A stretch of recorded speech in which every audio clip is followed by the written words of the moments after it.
Mga katrops, welcome back ulit kayo sa aking channel, Sports React PH.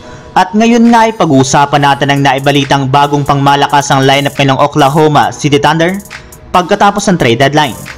Pag-uusapan na rin nga natin dito sa ating panibagong video ang huling request ni LeBron James sa Los Angeles Lakers pagkatapos nilang matalo sa Denver Nuggets.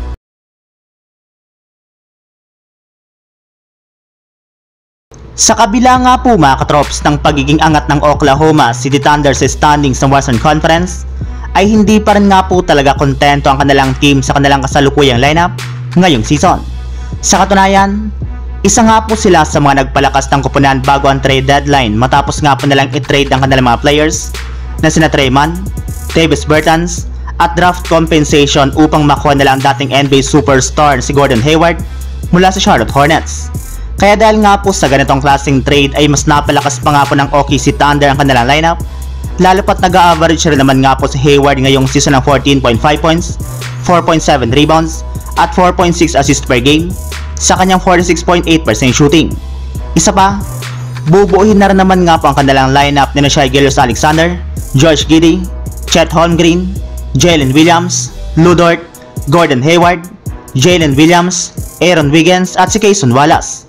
Kaya mukhang tunay na nga po talaga na magkakaroon nga ng OKC Thunder ng laban sa Western Conference. Samantala, pumunta naman tayo sa ating sunod na pag-uusapan sa huling request na LeBron James sa Los Angeles Lakers pagkatapos nilang matalo sa Denver Nuggets. Bagamat man nga po mga katrop, sinubukan ng Lakers na makadikit sa Denver Nuggets sa huling mga minuto ng kanilang laro, sa pangunguna nga po ni LeBron James na nagtala dito ng 25 points, 9 rebounds at 7 assists, at si Anthony Davis na kumana naman ng 32 points at 9 rebounds, ay natalo pa rin nga po sila ngayong araw sa loob mismo ng kanilang home court na Crypto.com Arena at sa mismong Kobe Day. Kaya di na nga po nakapagtataka kung bakit maraming mga fans ng Lakers ang sobrang dismayado sa nangyari sa kanilang kupunan.